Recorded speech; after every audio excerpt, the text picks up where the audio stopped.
அனைவருக்கும் வணக்கம். இந்த வராகா டிஎன்பிசி கட்டணமில்லா பயிற்சி மையத்திற்கு உங்கள் அனைவரையும் வருக வருக என வரவேற்கிறேன். நீங்கள் அனைவரும் இந்த குழுவில் இணைஞ்சதுக்கு மற்றற்ற மகிழ்ச்சி அடைகிறோம். இந்த குழு முற்றிலும் கட்டணம் இல்லாதது. உங்கள் அனைவரையும் படிக்க வைத்து இந்த வாழ்வில் ஏதாவது ஒரு நல்ல ஒரு பொசிஷனுக்கு, நல்ல ஒரு இடத்துக்கு போகணும் அப்படிங்கிற எண்ணத்தோட தொடங்கப்பட்ட இந்த குழுவுக்கு வரவேற்கிறோம். இந்த குழுவில் சில விதிமுறைகள், நடைமுறைகள்லாம் அந்த குழுவில் போட்டிருப்போம். அதெல்லாம் சிலர் படிச்சிருப்பீங்க, சிலர் படிக்காம கூட இருந்திருப்பீங்க. படிக்காதவங்க படிச்சு பாருங்க. இதெல்லாம் நம்மை நாமே செம்மைப்படுத்துவதற்காக கொடுக்கப்பட்டவை தான். இந்த குழுவில் உங்களோட விவரங்களை கோரி ஒரு கூகுள் ஃபார்ம் கொடுத்துருப்போம், சில இன்ஸ்ட்ரக்ஷனும் கொடுத்துருப்போம். அந்த கூகுள் ஃபார்ம்ல எப்பறம் நம்ம விவரங்கள் பதிவு பண்றதுன்னு யோசிக்க வேண்டாம். நீங்க அந்த மாதிரி விவரங்களை பதிவு பண்ணாதான் உங்களுக்கான சேவைகளை நாங்க கொடுக்க முடியும்.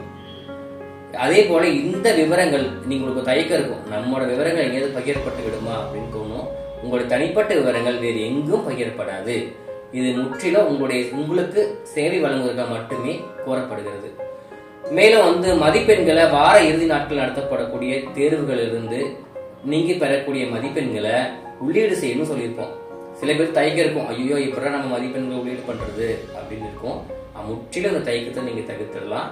இது எதுக்குன்னா, உங்களுடைய சுய முன்னேற்றத்தை நீங்களாவே மதிப்பீடு செய்து கொள்வதற்கு ஏற்ற வகையில தான் இது அமைக்கப்பட்டிருக்கு.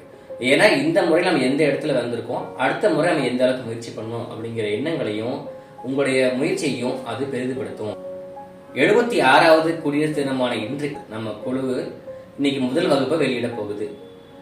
இன்னைக்கு மிகச்சிறப்பான நாள் இல்லைங்களா, 76வது குடியரசு தினம். அதனால இதுல இருந்து ஒரு சின்ன தகவல் துளியை தெரிஞ்சுக்கிட்டு நம்ம வகுப்புக்கு போயிடலாம். ஒவ்வொரு நாட்டோட கொள்கை எந்த சட்டத்தை அடிப்படையா வச்சிருக்கு அப்படிங்கிறது தான் நம்ம அரசியலமைப்பு சட்டம் அப்படின்னு சொல்றோம்.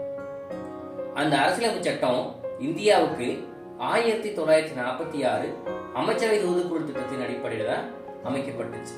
இந்த அரசியல் நிர்ணய சபை, அந்த சபையோட முதல் தலைவரா டாக்டர் சச்சிதானந்த சின்ஹா இருந்தார். இந்த கூட்டம் முதல்ல 1946 டிசம்பர் 9ஆம் ஆண்டு முதல் கூட்டம் நடைபெற்றுச்சு. இத தொடர்ந்து இந்த கூட்டம் நடைபெற்றிருக்கும் போதே டாக்டர் சச்சிதானந்த சின்ஹா இருந்ததுனால டாக்டர் ராஜேந்திர பிரசாத் அவர்கள் இந்த அரசியல் நிர்ணய சபையோட தலைவரா பொறுப்பேற்கிறாரு. இந்திய அரசியல் சட்ட வரைவு குழுவின் தலைவரா டாக்டர் BR அம்பேத்கர் பொறுப்பேற்கிறாரு. அவரோட தலைமையில இந்திய அரசியலமைப்பு சட்டம் இயற்றப்படுது. இந்த சட்டம் இயற்றப்பட்டு 22 பகுதிகள், 395 பிரிவுகள், 8 அட்டவணைகள், முகவுரை இவற்றோட முதலா 1949ஆம் ஆண்டு நவம்பர் 26ஆம் நாள் இந்திய அரசால ஏற்றுக்கொள்ளப்படுது. அதன் பிறகு 1950ஆம் ஆண்டு ஜனவரி 26ஆம் நாள் தான் இந்த அரசியலமைப்பு சட்டம் நடைமுறைக்கு வந்துச்சு. இந்த நாளதான் நாம குடியரசு தினமா கொண்டாடி வந்துட்டு இருக்கோம். இன்னையோட 75 ஆண்டுகள் முடிவுற்று 76வது ஆண்டுல நம்ம தொடங்கி வைக்கிறோம். அதனால இதுல இருந்து டிஎன்பிசில இருந்து கேள்விகள் கேட்கிறதுக்கும் வாய்ப்பு இருக்கு. ஏற்கனவே பல முந்தைய தேர்வுகள் எல்லாம் இதுல வினாக்கள் கேட்கப்பட்டிருக்கு. சரிங்களா? ஆனா நமக்கு இது பாடம். இன்னைக்கு முதல் பாடமா தமிழ்நாட்டின் வரலாறு, பண்பாடு, மரபு மற்றும் சமூக அரசியல் இயக்கங்கள் அப்படிங்கிற தலைப்புல டிஎன்பிசியோட முந்தைய ஆண்டுகள்ல அது அழகு 8ஆ இருந்துச்சு. இன்று அழகு 6ஆ கொடுக்கப்பட்டிருக்கு. இந்த தலைப்புல முதல் தலைப்பா தமிழ் சமுதாய வரலாறு நம்ம தெரிஞ்சுக்கிட்டு, எப்போ ஒரு சமுதாயம் உருவாகி இருக்கும், ஒரு வேட்டை சமூகத்திலிருந்து உருவாகி ஒரு குடியிருப்பு சமுதாயம் மாறி தனக்குன்னு ஒரு தலைவர் தேர்ந்தெடுத்து பிறகு மன்னர்கள், இந்த அரசர்கள், இதை தொடர்ந்து ஒரு மிகப்பெரிய ஒரு சமூகம் உருவாகி வளர்ச்சி கட்டம் அடைஞ்சிட்டு இருக்கு. இந்த மாதிரியான அந்த அந்த நாகரிக வளர்ச்சியில மிக பழமையான நாகரிகம் அப்படின்னு பார்த்தீங்கன்னா மெசபடோமிய நாகரிகத்தை சொல்லலாம். அது கிட்டத்தட்ட 6500 ஆண்டுகளுக்கு முற்பட்ட ஒரு நாகரிகம். சரிங்களா?